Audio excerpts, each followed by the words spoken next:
जैसा कि अपेक्षित था और ऑपरेशन सिंदूर में जो एयर स्ट्राइक हुआ और पाकिस्तान अफ्रीक कश्मीर में जो आतंकवादियों के ठिकाने पे जो हमले हुए और आतंकवादी मारे गए हैं, ये निश्चित रूप से हमारे सेना का पराक्रम दिखाई पड़ता है। और वैसे भारतीय सेना का कोई जवाब नहीं। भारतीय सेनाओं ने पहलगाम में हुए आतंकी हमले को अंजाम देने वाले आतंकवादियों को चुन चुन कर आज मार गिराया है।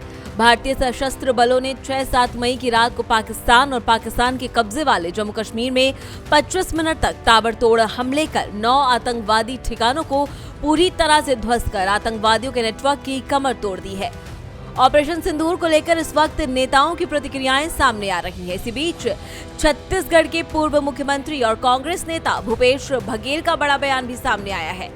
भूपेश बघेल ने कहा कि जैसा अपेक्षित था, ऑपरेशन सिंदूर में एयर स्ट्राइक की गई, पीओके और पाकिस्तान में आतंकवादियों के ठिकानों पर हमले हुए और आतंकवादी मारे गए। इससे हमारी सेना का पराक्रम दिखाई देता है। बता दें कि भारतीय सेनाओं की कार्रवाई के बीच पूरा देश एकजुट है। सुनिए छत्तीसगढ़ के पूर्व मुख्यमंत्री भूपेश बघेल ने ऑपरेशन सिंदूर को लेकर और क्या कुछ कहा।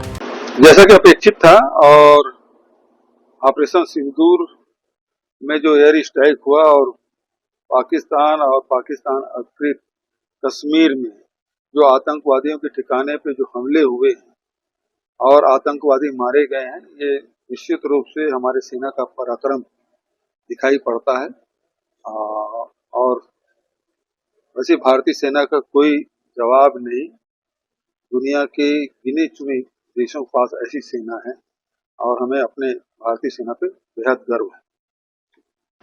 कोई जानकारी नहीं है, लेकिन यदि ऐसा है हुआ है तो निश्चित रूप से बड़ी सफलता है और हमारे जो पैरामिलिट्री फोर्स के जो जवान है और डीआरजी के जवान है उन्हें बताइए। सर, एक प्रश्न किस रूप में देख रहे हैं? देखिए, ये अलग अलग राज्यों में अलग अलग जिलों में इसको चिन्हित करके मॉक ड्रिल कराया जा रहा है, जिसमें मॉक ड्रिल में दुर्ग को भी चयनित किया गया है। और दुर्ग इसलिए भी महत्वपूर्ण है कि 1955 से स्थापित भिलाई स्टील प्लांट है और औद्योगिक क्षेत्र है, इसलिए अपने आप में एक बहुत महत्वपूर्ण स्थान है और इसलिए यदि चुना गया है, ऐसा मैं समझता हूँ।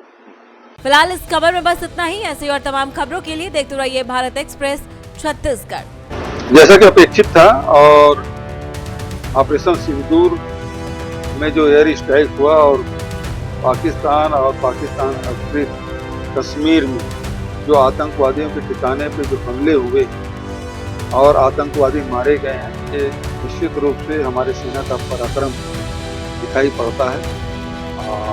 और वैसे भारतीय सेना का कोई जवाब नहीं।